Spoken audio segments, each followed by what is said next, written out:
So I get this frequent question, and the question is, what should I get? A laptop or the new, which is coming out soon, iPad 2. Now this is my opinion, which can be a bit, because I always like Windows and I'm not really using Mac operating system. I've got an iPad Touch, but I don't know if that counts. Um, but I might be a bit biased here, but most people have said this as well. So what I think is a laptop is better. And I'll tell you why. It has more features and more accessibility into it, to be honest with you. With the iPad 2, I don't know what ports it has at the moment, but I don't think it has as many ports as my laptop does, which I'm using right now. It has USBs, it has you can plug it up to your TV, it has everything you want. Um, so iPad 2.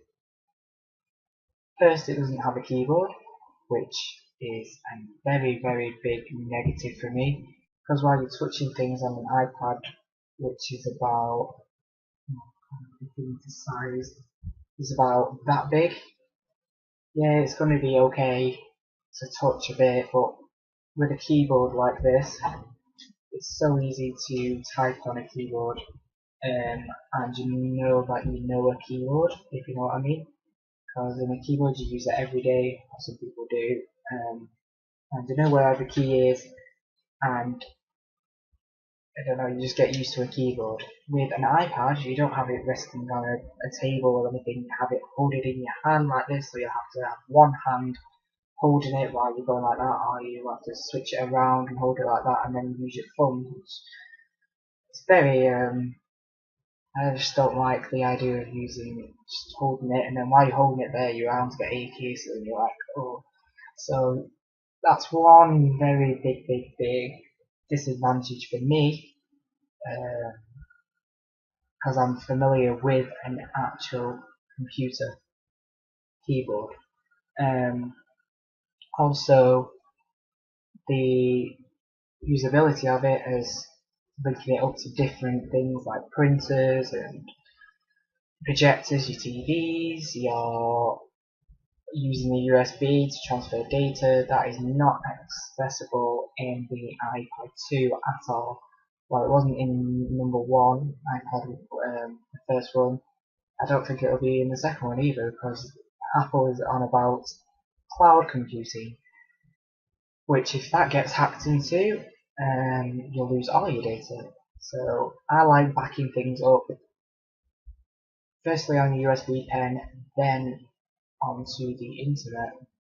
I have got a Ubuntu Cloud account. I have been using that for a bit. That's quite good to use, but I would rather have it on my USB pen because I know it's not going to get hacked or stolen. So that is not compatible. Firstly, not compatible with USBs because it doesn't have a USB drive. Secondly, not compatible with hooking up to your HDMI cable. No ports for HDMI to go to your TV if you've done anything, and if you want to show your whole movie you can't do that. But what you can do is do it wirelessly if you've got a Apple TV thing which costs about £100 and something. You can wirelessly stream it if you've got a good internet, that is. So it's not looking good for people that live, let's say, in places where the internet is very slow. The third thing is you cannot put it up to a printer. If you've got a wireless printer, then yes, I think you can. Not sure, but I don't think you'd be using Word anything anyway on an iPad. Anyway, yep, that, and you can't put it to a printer, so it's not really for office things. Third thing, what's so bad about it is it doesn't run Flash. All Apple IS, OSs, that was it, do not run Flash. Now I look at everything, every technology, and I think Flash runs on basically everything I use. YouTube, many sites like, I don't know, everything I use every day, any content I get, Flip TV, watching all my TV shows. But you can't do that on an iPad because obviously Adobe has not allowed it yet. On my Android phone, HTC, Flash is on there, not on an iPad or an iPhone or an iPod Touch. Just no, not on it. So what would you do if you wanted to watch? Well, they have got apps for YouTube and stuff, but let's not discuss that. So what would you do for a TV show or something online, a video which is not running on YouTube because it's been blocked, copyright or something, and you want to watch it on another site, then you're not going to be able to, are you? So that's another disadvantage of the iPad. Also, you can run quite a lot of applications in the iPad too, not as much as you could run on a Windows computer. I would say there's like billions out there now, and software for Windows, Windows 7, Windows XP, Windows Vista. There's lots of software, but with an iPad Touch, they have apps and stuff, but not a brilliant range of them. The good thing about an iPad, if you're looking for an iPad for these reasons, if you want to get an iPad, for these reasons you should get an iPad. If you do emailing a lot, yes, if you do emailing a lot and you send messages to people, that is a great way.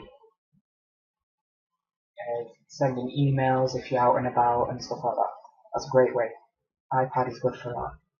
Second good way for to get an iPad is if you're out and about person.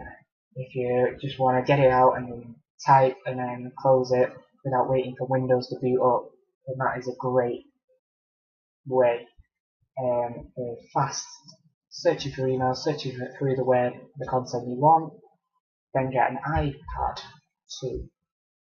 If you want, this is for the laptop now, if you want using your keyboard a lot, and I mean a lot, like you're doing word processing and you're doing blogs and stuff like that, I would get a laptop.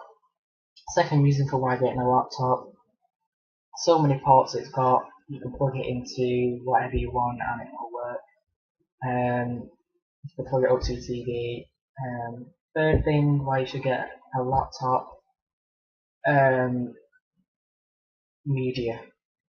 Now media is quite important to some people. Media is like, I'm talking about media by movies downloaded off iTunes or Netflix, and you wanted to put it to your TV, then that would work with a laptop. If you tried that with an iPad, you would need a TV, some tuner or something, I don't know, to hook that up to your TV, which costs a lot. That's quite a trendy thing with Apple products is money. I don't know how much the iPad is, I'll just search for it now. iPad, this is the first iPad.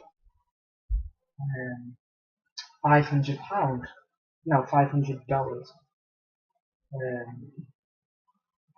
don't know what that is. Great. That is 400. Well, $399. Now with a laptop, you could get a good laptop with that. £400 laptop would do you quite well, really. If you wanted a netbook, I'll just search for netbook. If you wanted a netbook, and there's a Sony Vaio, for £280. Now see the price difference there, and a Sony Vaio computer is amazing. It's quite good for, that is a netbook as well, for browsing the internet and stuff like that. So you see my comparisons between the both. iPad, it's good for just email and browsing the web, quick. Laptop is better for word processing and writing blogs and media. I think the laptop has got more advantages than the iPad at the moment. What the iPad needs to do is get more ports, get media in, more media, more apps. But the thing we can't do is make a keyboard pop out, I don't think. If we can do that, plug your keyboard in, that'd be quite handy. That's a good idea actually. Flip out keyboard, it like you plug it in and then it's like a little tiny keyboard and you just type away. See, good idea there. Apple will be on to me now. I wish not. So that was that video. Just comparing the iPad 2, which is it out yet? I don't think it is out yet. Might be, I don't know. And a laptop, any kind of laptop, for under the price of £400, which is quite a lot for an iPad. But if you've got the money and you want to get them both, then you can do that as well. This has been PC Windows Online. Please check out my channel, that is PC Windows Online, in YouTube. We'll get to that quick. There's loads of links to there to every page. I've also got a website now, which is pcwindowsonline.webs.com.